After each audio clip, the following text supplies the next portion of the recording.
MLC ఎన్నికలపై Telangana Congress focus చేసింది. ఎన్నికలు జరగనున్న జిల్లాలలో ఇన్ఛార్జీలను టీపీసీసీ నియమించనుంది. టికెట్ కోసం హస్తం నేతల్లో తీవ్ర పోటీ నెలకొందట. 2 ఉపాధ్యాయ 1 పట్టభద్రుల ఎమ్మెల్సీ స్థానానికి షెడ్యూల్ వచ్చేసింది. ఫిబ్రవరి 3న నోటిఫికేషన్ కూడా రాబోతోంది. ఫిబ్రవరి 27న పోలింగ్, మార్చి 3న ఓట్ల లెక్కింపు జరగనుంది. దీనిపై ఎక్స్క్లూజివ్ ఫీల్డ్ రిపోర్ట్ హైదరాబాద్ నుండి అజీం అందిస్తారు. అజీం,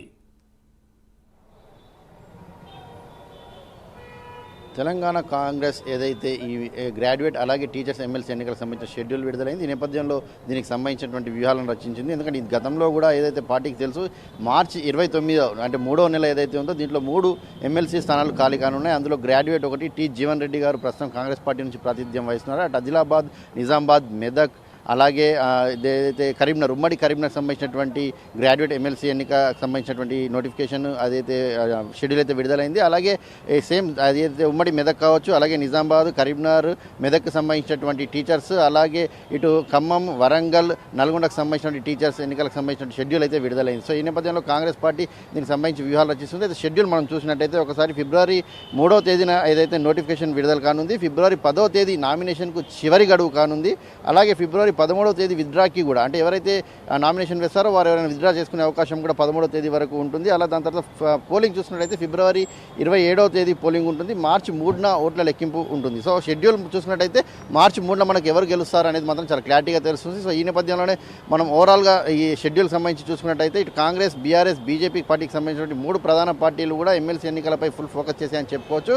కానీ ప్రధానంగా కాంగ్రెస్ పార్టీ విషయానికి వచ్చినట్టయితే కాంగ్రెస్ పార్టీ ప్రస్తుతం అధికారంలో ఉన్న నేపథ్యంలో గట్టి పోటీ టికెట్లకు సంబంధించి నెలకొందని మనం చెప్పుకోవచ్చు. ముఖ్యంగా గ్రాడ్యుయేట్ ఎమ్మెల్సీకి సంబంధించినటువంటి టికెట్ విషయానికి వచ్చినట్టయితే ప్రస్తుతం టి జీవన్ రెడ్డి గారు మాజీ మంత్రి ప్రస్తుతం అక్కడ ఎమ్మెల్సీగా కొనసాగుతున్నారు. కానీ మరొకసారి పోటీ చేయడానికి తను ఏదైతే ఇంట్రెస్ట్గా లేనట్టు కూడా ఇప్పటికే చెప్పుకుంటూ వచ్చిన నేపథ్యం మనం చూసాం. సో ఈ నేపథ్యంలో ఆ టికెట్పై పోటీ నెలకొంది. అటు ఆల్ ఫోర్స్ విద్యా సంస్థలకు సంబంధించిన చైర్మన్ వి నరేందర్ రెడ్డి, అలాగే అమిగోస్ ఐఏఎస్ అకాడమీకి సంబంధించినటువంటి చైర్మన్ రమణారెడ్డి, అలాగే వెలిచెల రాజేందర్ కరీంనగర్లో ఉన్నటువంటి నేత, అలాగే బీసీ నుంచి చూసుకున్నట్లయితే ప్రసన్న హరికృష్ణ అని చెప్పి కూడా ఏదైతే టికెట్ కోసం తీవ్రంగా పోటీ చేస్తున్నారు. ఎందుకంటే వీరంతా కూడా విద్యా సంస్థలకు సంబంధించినటువంటి వారే.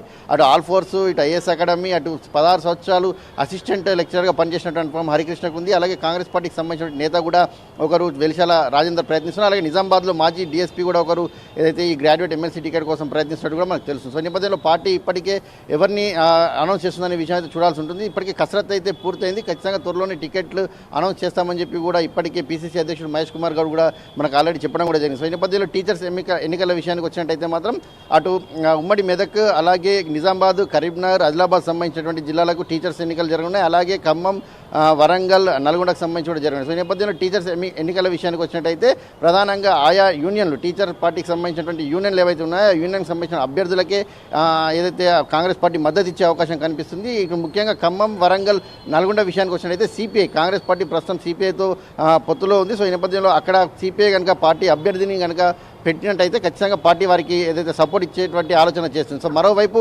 కాంగ్రెస్ పార్టీకి సంబంధించినటువంటి నేత హర్షవర్ధన్ రెడ్డి, మహబూబ్నగర్ జిల్లాకు సంబంధించిన నేత, ఆల్రెడీ అతను టీచర్గా ఉన్నారు, గతంలో కూడా పోటీ కూడా చేశారు. సో ఈ నేపథ్యంలో అతను కూడా పీటీఆర్టీయూసీ నుంచి కూడా పోటీ చేసే అవకాశం కూడా చాలా స్పష్టంగా కనిపిస్తుంది. అతను పార్టీ సపోర్ట్ చేసినా చేయకపోయినా పార్టీకి అయితే మొదట టికెట్ తను సపోర్ట్ చేయాలని కోరుతున్నారు. ఒకవేళ చేయని నేపథ్యంలో బరిలో అయితే ఖచ్చితంగా ఉంటానని కూడా చెప్పుకుంటూ వచ్చిన పరిస్థితి కనిపిస్తుంది. అలాగే తను గతంలో ఏదైతే వైఎస్ రాజశేఖర రెడ్డి కావచ్చు, రోషయ్య కావచ్చు, కిరణ్ కుమార్ రెడ్డి, ఈ ముగ్గురు కూడా ఏదైతే టీచర్స్ ఎన్నికలకు సంబంధించిన విషయంలో ఎప్పుడు కూడా ఇన్వాల్వ్మెంట్ చేయలేదు. ఏ టీచర్కి సంబంధించిన యూనియన్ ఆ అభ్యర్థిని నిలిచోబెడితే ఎవరు గెలుస్తారో వారికే అలా మద్దతుగా ఉండేది. సో ఈ నేపథ్యంలో ఎవరు కూడా ఇన్వాల్వ్ అయినటువంటి పరిస్థితి గతంలో లేదు. కానీ ఈసారి అంటే గతం రాజశేఖర రెడ్డి అలాగే రోషయ్య, కిరణ్ కుమార్ రెడ్డి తర్వాత బీఆర్ఎస్ ప్రభుత్వం వచ్చిన తర్వాత ఇన్వాల్వ్మెంట్ ఎక్కువగా అయింది. సో ఈసారి కాంగ్రెస్ పార్టీ కూడా అలా ఇన్వాల్వ్మెంట్ కాకపోతే బాగుంటుంది, లేదంటే తనకే మద్దతు ఇవ్వాలని చెప్పి కూడా హర్షవర్ధన్ రెడ్డి పార్టీకి సంబంధించినటువంటి స్పోక్స్ పర్సన్ కోరుతున్నారు. సో ఈ నేపథ్యంలో మనం చూసుకున్నట్టయితే ఈ మూడు పార్టీలు కూడా హేమాయమిగా బరిలో దింపాలని చూస్తున్నారు. ఎవరికి వారే గెలిపే లక్ష్యంగా బరిలో దిగాలని చూస్తున్నారు. కాంగ్రెస్ పార్టీ అధికారంలో ఉన్న నేపథ్యంలో ఖచ్చితంగా 3 స్థానాలకు సంబంధించి మద్దతుదారులు కావచ్చు, అలాగే తను ప్రకటించిన టికెట్ కావచ్చు, ముగ్గురిని కూడా తనే కైవసం చేసుకోవాలని చెప్పి కూడా కాంగ్రెస్ పార్టీ పూర్తిగా అయితే వ్యూహరచన చేస్తుంది. దానికి సంబంధించిన ఇన్ఛార్జ్ని కూడా నియమించాలని చూస్తుంది. అక్కడ ఉన్నటువంటి మంత్రులనే ఇన్ఛార్జ్లు కూడా నియమించాలని చెప్పి కూడా పీసీసీ ఇప్పటికే ఆదేశాలు కూడా ఇచ్చినట్టు మనకు తెలుస్తుంది. Murthy, thank you Azeem. Thanks for exclusive field report from Hyderabad.